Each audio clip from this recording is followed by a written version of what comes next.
राम कथा एक सावधानी की कथा है। नारद जी की कथा आती है साधुओं की सावधानी के लिए कि साधु महात्मा सावधान।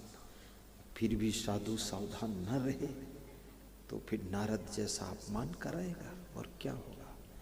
जिससे नारद बंदर हो गए थे तो साधु भी बंदर हो जाएगा। दमादम मस्त कलंदर, साधु बन गया बंदर। पहले था वो कितना सुंदर, सेवन दास चंद्री दास जीवन दास सखी साबास कलंदर, दमादम मस्त कलंदर, और साधु बन गया बंदर। पहले लगता था सुंदर, अब बैठा है छिप के अंदर, दमादम मस्त कलंदर। तो ये नारद जी बंदर हो गए थे। नहीं, मैं थोड़ा हंसने वाली बात करता हूँ, इसलिए करता हूँ, बचपन से करता हूँ, अभी छोड़ा नहीं और छोड़ूंगा भी नहीं, क्योंकि इससे बहुत फायदा हुआ है। पहली बात, मैं बूढ़ा नहीं हो रहा हूँ नहीं तो अब तक बूढ़ा हो जाता है। हे बाबा खोले, हंसो ना।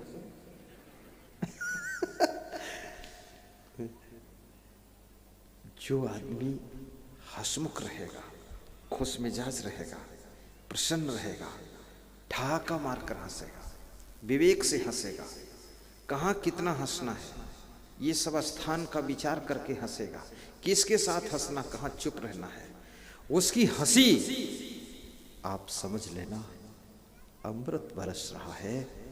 एक व्यक्ति की ऐसी हंसी करोड़ों को हंसा देती है, करोड़ों को हंसाती। मैं इसलिए हंसता हूँ, तुमको हंसाने के लिए हंसता हूँ, मैं अपने लिए नहीं हंसता हूँ। मैं अपने लिए हंसूं तो मैं तो कमरे के अंदर चुपचाप हंस लूंगा, अकेले हंस लूंगा।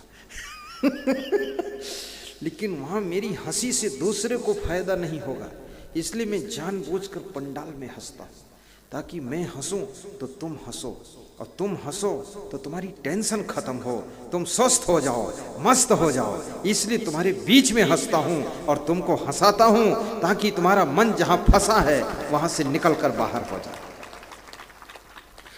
और फिर केवल मंडप वाले श्रोताओं के लिए भी नहीं हंसता ना, ये तो सीमित श्रोता हैं, इतने में इतना क्यों हंसी की मेहनत करूं मैं। करोड़ों लोग जो टीवी में प्रवचन सुनते हैं वो भी मेरी नजर में है।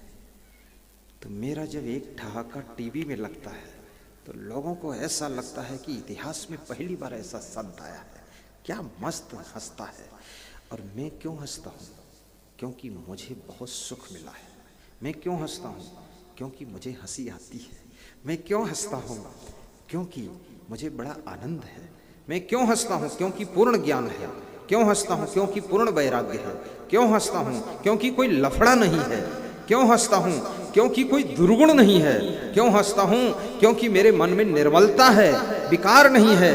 मन में जरा सी गंदगी होगी, कपट होगा तो हंसी निकलेगी ही नहीं, सब उल्लल जुल्लल रहेगा, टेंशन में भी हंसी नहीं आएगी। करोड़ों दे दो राजनांदगांव की मार्केट में, फिर भी हंसी नहीं मिल सकती है। और मेरे पास 10 रुपया भी कुछ लोग नहीं देते, फिर भी फ्री हंसी बांट देता हूं, इसलिए थोड़ा दान देकर जाना। अभी अमेरिका से मेरे पास फोन आया, सज्जन कह रहे कि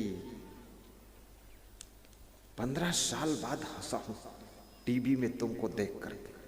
तो मैंने कहा पहले से देख लेते। बोले दुर्भाग्य।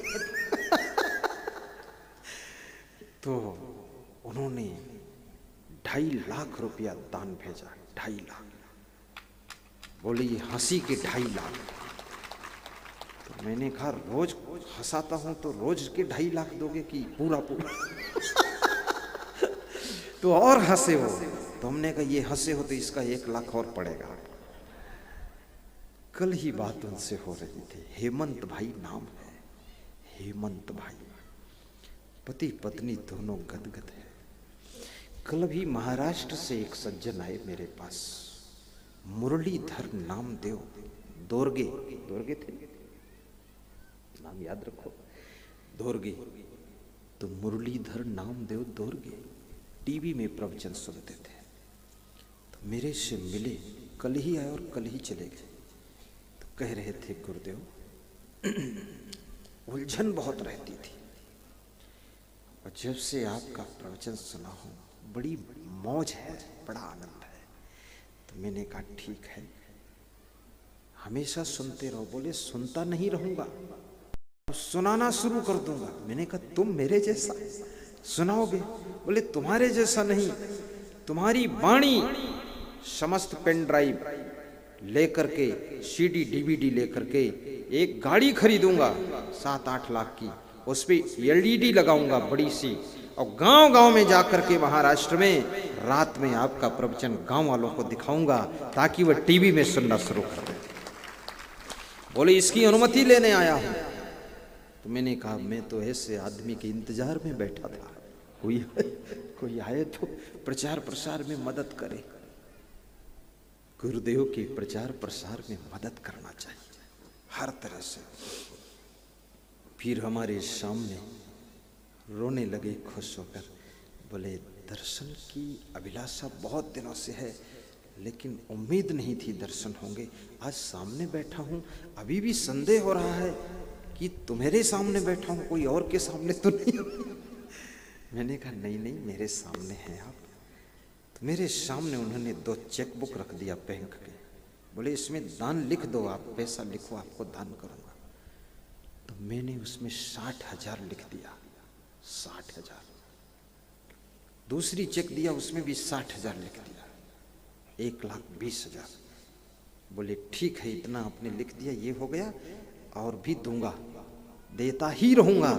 करना क्या है, पैसा देने से, पैसा कमाने से, पैसा रखने से भी जो खुशी नहीं मिली, आनंद नहीं मिला, वो आपके प्रवचन से सुख और आनंद मिला। इसलिए पैसा